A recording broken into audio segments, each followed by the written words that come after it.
Welcome to Champion Stories. If this is your first time here, subscribe now and tell us in the comments where you're watching from. And now, on to today's story.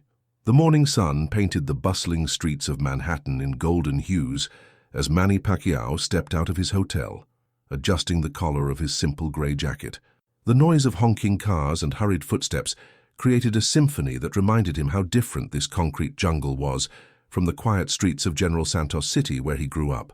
He had been in New York for 3 days now, attending meetings with his promotional team and preparing for upcoming media appearances.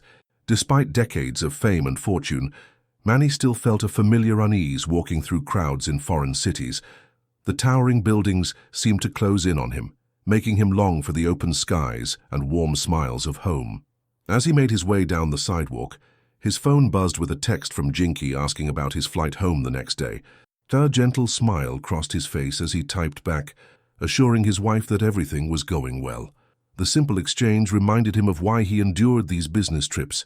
Every sacrifice was for his family and the community that had supported him since his boxing career began. Lost in thought about his upcoming return to the Philippines, Manny didn't notice the loose shoelace that had come undone during his walk.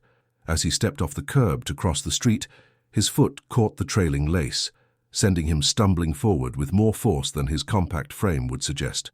Time seemed to slow as his body lurched toward a colorful fruit stand that had been carefully arranged by its elderly owner just moments before.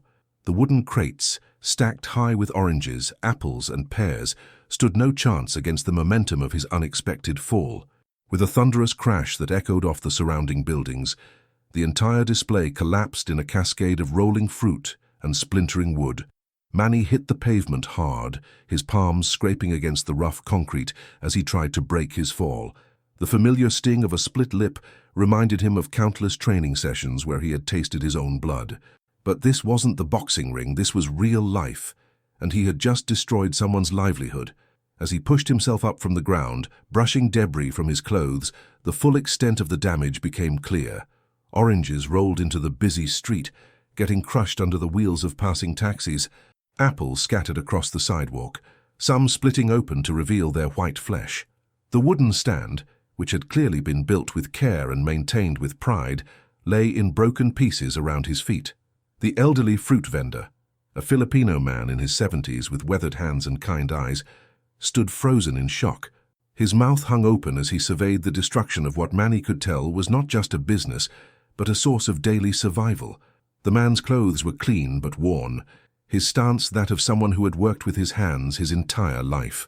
A crowd began to gather, tourists and locals alike pulling out their phones to capture the scene. Manny felt the familiar weight of public attention, but this time it carried shame instead of pride. He could hear whispers in English and Spanish, people recognizing him and speculating about what had happened. The fruit vendor's eyes met Manny's, and in that moment, the boxing champion saw something that hit harder than any punch he had ever received in the ring. It wasn't anger or accusation. It was resignation.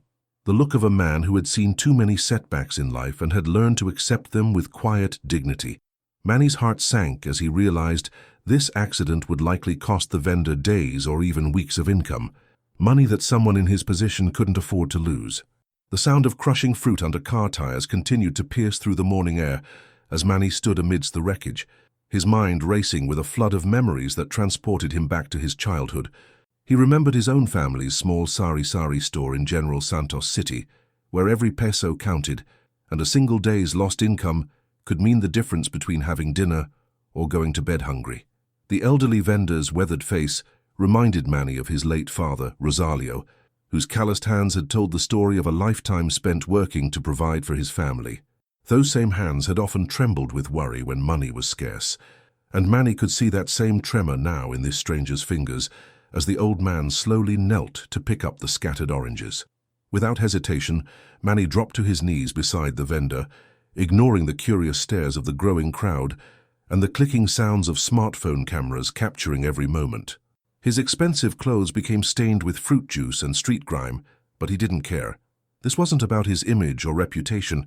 This was about a fellow Filipino who was thousands of miles from home, trying to make an honest living in a foreign country. As Manny began gathering the damaged fruit, he noticed the vendor's hands bore the same weathered texture, He remembered from his mother Dionysia's palms when she would sell cigarettes and candy on the streets to help feed their family. The connection was immediate and profound, transcending language barriers and social status. Here was a man who understood struggle in the same way Manny once had, before boxing had lifted him from poverty.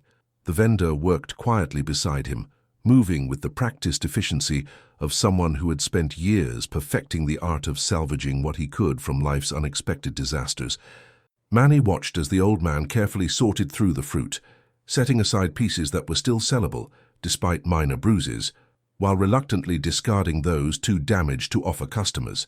Among the scattered belongings, Manny noticed a small, faded photograph that had fallen from the vendor's apron pocket. The image showed a young Filipino family, a woman holding a baby, with two small children standing beside a man who looked remarkably like the vendor, but decades younger. The photograph bore the telltale signs of being handled frequently, its edges worn smooth by countless touches of fingers that missed the people captured within its borders. The sight of that family photograph hit Manny harder than any opponent's punch ever had. He understood immediately that this fruit stand represented more than just daily income. It was likely the lifeline supporting a family back in the Philippines, possibly in a small provincial town where every dollar sent from America meant the difference between opportunity and desperation for children and grandchildren. Passers-by continued to stop and stare, some recognizing the famous boxer, and others simply drawn by the unusual sight of a well-dressed man kneeling in street debris. A few good Samaritans began helping to collect the scattered fruit, but Manny could see in their faces that they viewed this as temporary assistance rather than understanding the deeper implications of what had just occurred. The morning sun climbed higher, casting shorter shadows across the scene of destruction. Manny's mind began working through possibilities, calculating not just the immediate cost of replacing the damaged inventory, but considering the broader impact on this man's ability to support his family. The vendor's quiet dignity in the face of disaster reminded Manny of his own father's stoic acceptance of life's hardships, never complaining even when circumstances seemed insurmountable. As they continued working side by side in silence, Manny felt a growing determination building within him. This accident had been unintentional, but his response to it would be entirely deliberate. He began formulating a plan that would go far beyond simply replacing the damaged fruit. After 20 minutes of methodical cleanup, the sidewalk began to resemble something closer to normal, though the sticky residue of crushed fruit and the lingering scent of citrus served as persistent reminders of the morning's chaos. Manny's knees ached from kneeling on the hard concrete, a discomfort that reminded him of his early training days when he couldn't afford proper equipment and had to practice on unforgiving surfaces. The vendor had managed to salvage perhaps 30% of his morning inventory, carefully arranging the undamaged fruit in a small cardboard box that someone from the gathering crowd had offered. Manny watched as the elderly man's practiced eye assessed each piece, his movements betraying years of experience in determining what customers would accept and what would have to be discarded as a loss. As the immediate crisis subsided and curious onlookers began to disperse, Manny found himself studying the vendor more closely. The man's clothing, while clean and well-maintained, showed signs of careful mending, small patches where holes had been sewn shut, collars that had been turned to hide wear, shoes that had been resoled multiple times. These were the telltale signs of someone who understood the value of making things last, of stretching every dollar until it couldn't stretch anymore. The vendor's fruit stand setup, now partially reconstructed with whatever materials could be salvaged, revealed an impressive level of organization and efficiency. Hand-lettered price signs in both English and Spanish showed careful attention to his diverse customer base, while a small notebook tucked into his shirt pocket likely contained the detailed records of someone who couldn't afford to lose track of even small amounts of income. Manny's phone buzzed with another message, this time from his manager asking about his schedule for the rest of the day.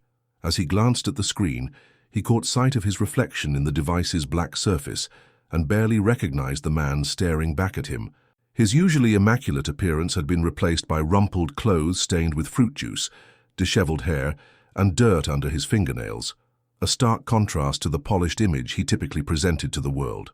But rather than feeling embarrassed by his appearance, Manny felt a strange sense of authenticity that he hadn't experienced in years. This was closer to who he had been before fame and fortune had surrounded him with handlers and image consultants, back when getting dirty was simply part of working hard to survive. The vendor began wheeling what remained of his portable stand toward a nearby building, clearly intending to set up in a different location to salvage what he could of the morning's business. Manny noticed the man's slight limp, probably the result of years of standing on concrete sidewalks, and the careful way he protected his lower back when lifting even moderate weights. A memory surfaced unbidden from Manny's childhood, his mother pushing their small cart of goods through the streets of General Santos City, her own back bent with the weight of trying to provide for her children.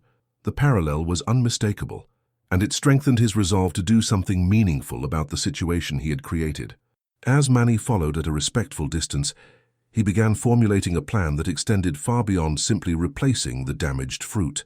His mind wandered to the countless interviews where he had spoken about giving back to his community, about remembering where he came from and helping those who reminded him of his earlier self. This unexpected encounter had presented him with an opportunity to transform those words into action in the most personal way possible. The vendor found a spot near the entrance to a small park where foot traffic remained steady despite the early hour. Manny watched as the man began arranging his salvaged inventory with the same care and pride he had shown in the original display, refusing to let the morning's setback diminish his professional standards. From his position across the street, Manny watched the elderly vendor work with a determination that defied the morning's devastating setback. The man had positioned his makeshift stand near a bus stop where commuters regularly passed, and despite having only a fraction of his original inventory, he maintained the same professional demeanor he had displayed before the accident. Manny found himself captivated by the vendor's interactions with potential customers. Each person who approached was greeted with a warm smile and patient attention, regardless of whether they ultimately made a purchase. The old man's weathered hands moved with practiced precision as he selected the best pieces of fruit, carefully placing them in small paper bags that he folded with an artistry born from years of repetition. A young mother with two small children stopped at the stand, and Manny watched as the vendor's entire demeanor softened. The woman appeared to be counting coins in her palm, clearly calculating whether she could afford the purchase. Without any fanfare, the vendor added an extra apple to her bag, his gesture so subtle that the woman might not have even noticed the kindness being extended to her. The scene transported Manny back to his own childhood, when his family had been the recipients of similar quiet generosities from strangers who understood what it meant to stretch every peso. He remembered the fruit vendor near their neighborhood school, who would sometimes slip him an extra banana when his mother had only sent him with enough money for one, never making Manny feel like charity was being given, just kindness between neighbors. As the morning progressed, Manny began to notice patterns in the vendor's routine that spoke to years of experience working these streets. The old man knew exactly when the morning rush would bring the most potential customers, how to arrange his limited inventory to make it appear more abundant than it actually was, and which fruits to prominently display to catch the eye of hurried commuters. Between customers, the vendor would periodically check a small flip phone that looked to be at least a decade old. Each time he looked at the device, his expression would soften slightly, and Manny suspected he was checking for messages from the family whose photograph had fallen during the cleanup. The careful way he handled the phone suggested it was his primary connection to loved ones far away. Manny noticed that despite the vendor's professional presentation, his damaged inventory was clearly affecting his sales. Potential customers would approach, but then move on when they saw the limited selection, forcing the old man to work twice as hard for half the usual income. Each lost sale seemed to register on the vendor's face as a small but significant blow to his daily survival. The morning sun had begun to beat down more intensely, and Manny could see perspiration forming on the vendor's forehead as he worked without the protection of his usual umbrella, which had been among the casualties of the morning's accident. The old man occasionally wiped his brow with a handkerchief that had clearly seen better days, but he never allowed his discomfort to affect his interactions with customers. A businessman in an expensive suit approached the stand, examined the fruit selection with obvious disappointment, and walked away without purchasing anything. Manny saw the vendor's shoulders sag almost imperceptibly before the man straightened himself and returned to arranging his display with renewed determination. This cycle of hope and disappointment continued throughout the morning, with each potential customer representing not just a possible sale, but a chance to recover some of the income that the accident had cost. Manny realized that his unintentional collision with the fruit stand had created a ripple effect that would likely impact this man's ability to send money home to his family for days or possibly weeks to come. The weight of that responsibility settled heavily on Manny's shoulders as he finally made the decision to cross the street and approach the vendor directly. The crosswalk signal changed, and Manny stepped into the street with a purposefulness that had been building throughout his morning of observation. His heart pounded with a familiar rhythm that reminded him of walking toward the ring before a major fight, except this time the stakes felt more personal and immediate than any championship bout he had ever faced. As he approached the fruit stand, the elderly vendor looked up from arranging his remaining oranges, and their eyes met for the second time that day. Recognition dawned slowly across the old man's weathered features, followed by a complex mixture of emotions that Manny couldn't quite decipher.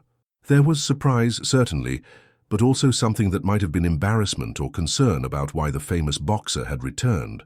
Manny noticed that the vendor instinctively straightened his posture and smoothed down his shirt, the automatic response of someone who had spent a lifetime showing respect to those he perceived as having higher status.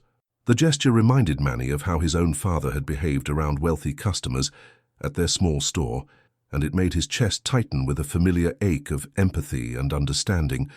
The lunch crowd was beginning to build, and several passers-by slowed their pace as they recognized Manny standing at the modest fruit stand.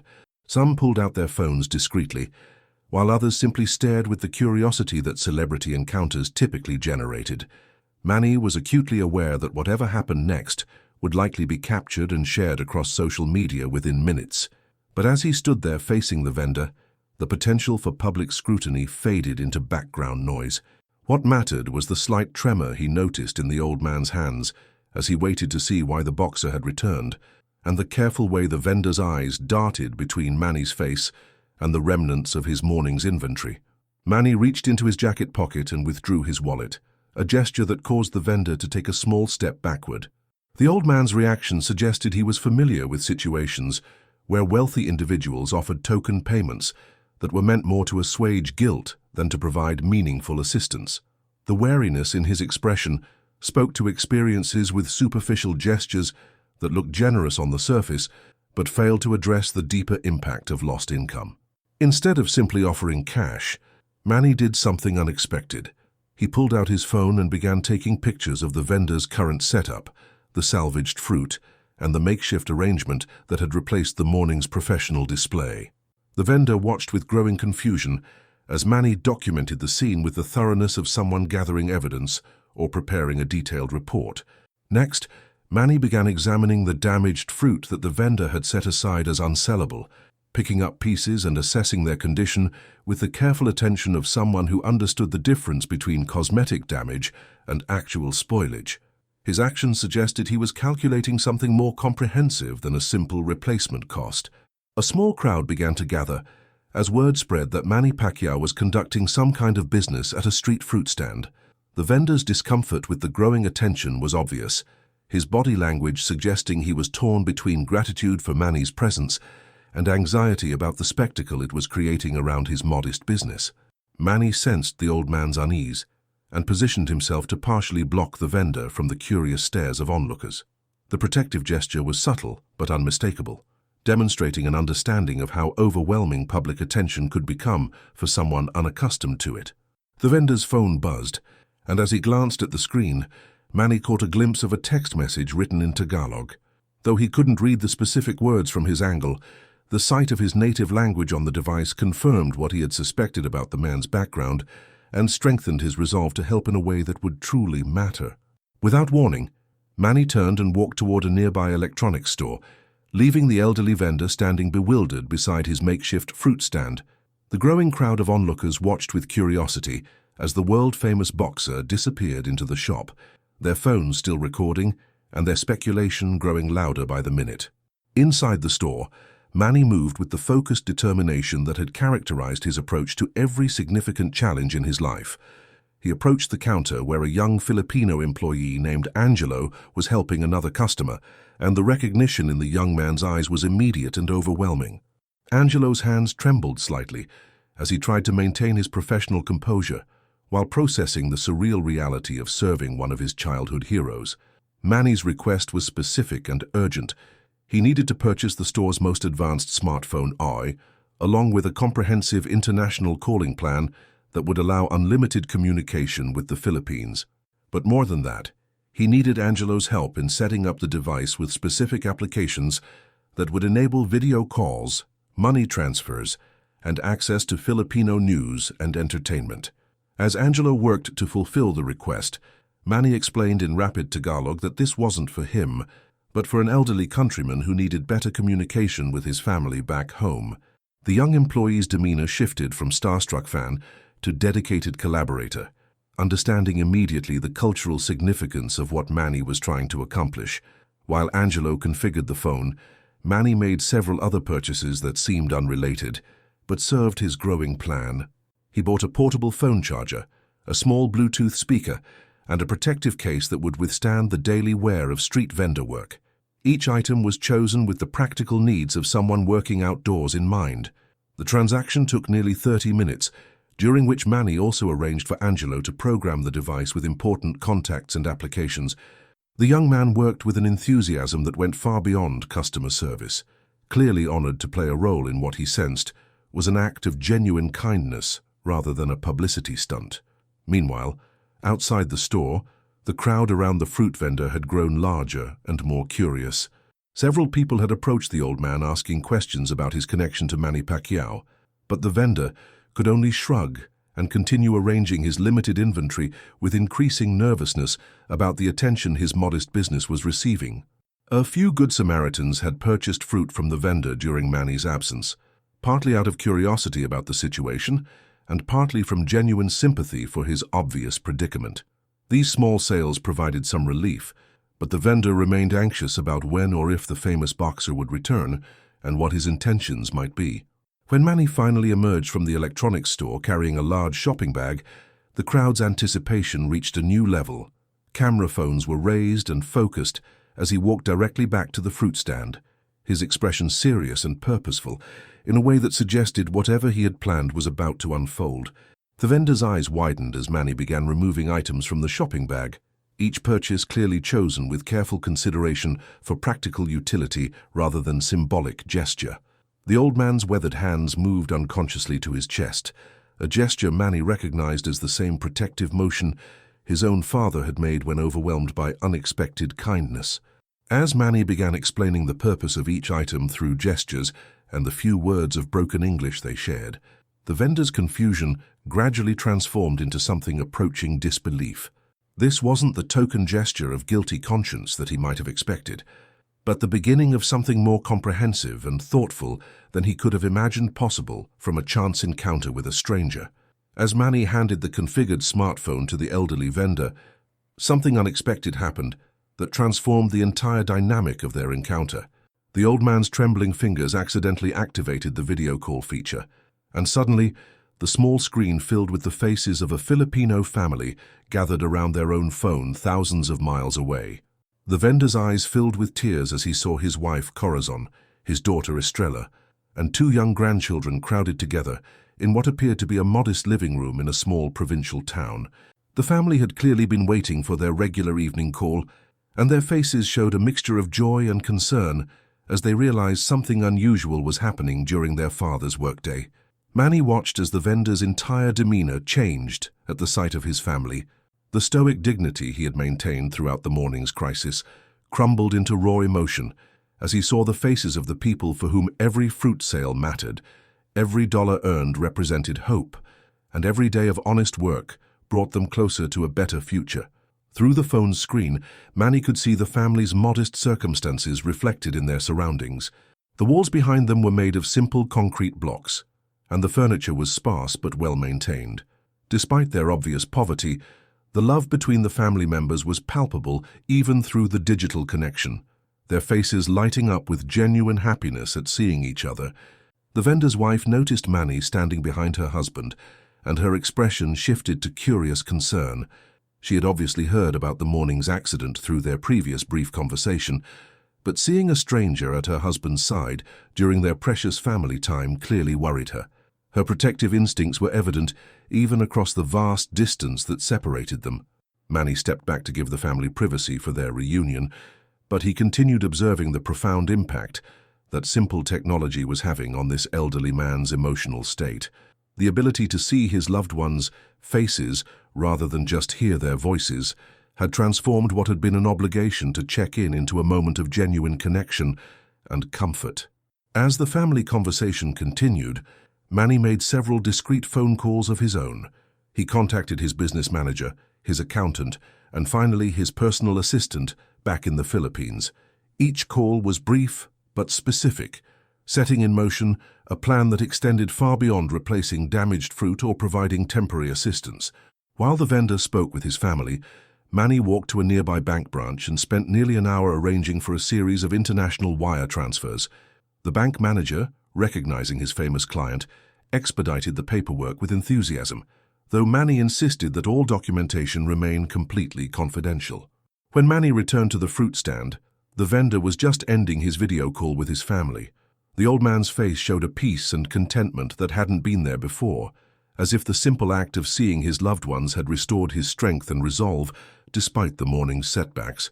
The crowd around the fruit stand had continued to grow, but now it included several local news reporters who had caught wind of the unusual story developing on the Manhattan sidewalk. Manny noticed their presence, but chose to ignore the cameras and microphones being pointed in his direction, focusing instead on the final phase of his plan. The vendor looked up as Manny approached, and for the first time that day, the old man's expression showed something approaching hope rather than resignation. The smartphone had already demonstrated that this encounter was different from anything he might have expected, and he waited with growing anticipation to see what other surprises this famous stranger might have in store. Manny reached into his jacket pocket one final time, but instead of his wallet, he withdrew a small business card and a folded piece of paper that would change everything. The folded paper Manny handed to the elderly vendor contained more than just contact information. It was a lease agreement for a small storefront location just 3 blocks away, paid in full for an entire year. The business card belonged to Remedios Santos, a Filipino-American attorney who specialized in helping immigrant entrepreneurs navigate the complex process of establishing legitimate businesses in New York City. As the vendor's weathered fingers unfolded the document, his eyes moved slowly across the legal text, struggling to comprehend the magnitude of what was being offered. The storefront address was familiar to him. He had walked past it countless times during his years of street vending, sometimes pausing to imagine what it might be like to have a permanent location where customers could find him, regardless of weather or street construction. Manny had spent his time at the bank, not just arranging wire transfers, but coordinating with his business team to expedite what would normally be a months-long process. The lease agreement was just the beginning. He had also arranged for the space to be furnished with commercial-grade refrigeration units, professional display cases, and all the permits necessary to operate a legitimate fruit and vegetable market. The vendor's legs seemed to weaken as the reality of the situation sank in, and he reached out to steady himself against his makeshift fruit stand.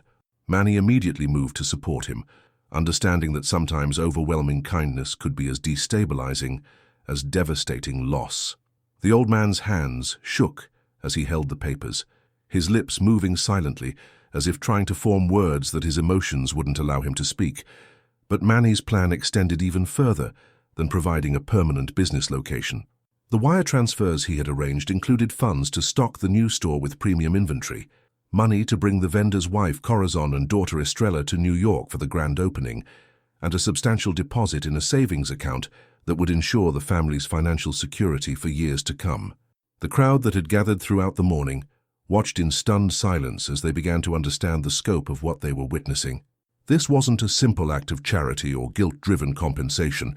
It was a complete transformation of one family's circumstances, orchestrated by someone who understood exactly what such an opportunity would mean to people who had spent their lives struggling for basic survival. News cameras captured the moment when the vendor finally looked up from the papers to meet Manny's eyes, his face streaming with tears that represented a lifetime of deferred dreams suddenly becoming possible. The image would later become iconic, representing not just celebrity generosity, but the profound impact that understanding and empathy could have when combined with genuine action. The smartphone Manny had purchased buzzed with an incoming video call from the Philippines. where the vendor's family had been anxiously waiting to hear about the morning's developments. As the old man answered the call with trembling hands, Manny quietly began helping him pack the remaining fruit into boxes, preparing for the move to a permanent location where dignity and stability would replace the uncertainty of street vending. The morning sun had reached its peak, casting everything in brilliant light that seemed to symbolize the transformation taking place on this ordinary Manhattan sidewalk. What had begun as an accidental collision had evolved into a deliberate collision with destiny, proving that sometimes the most meaningful encounters in life arise from the most unexpected circumstances. As Manny prepared to leave, he placed his hand briefly on the vendor's shoulder, a gesture that conveyed everything that words couldn't express. The old man looked up one final time, his eyes now filled with tears of gratitude rather than resignation, understanding that his life had just been changed forever by a stranger who had chosen to see him not as a victim of circumstances, but as a fellow human being deserving of dignity, opportunity, and hope. Thank you for watching another episode of Champion Stories. If you enjoyed today's story, subscribe to the channel and turn on the notification bell so you won't miss any of our upcoming inspiring tales about Manny Pacquiao. Share your thoughts in the comments. We read every single one, and many times your ideas inspire our next episode. See you next time.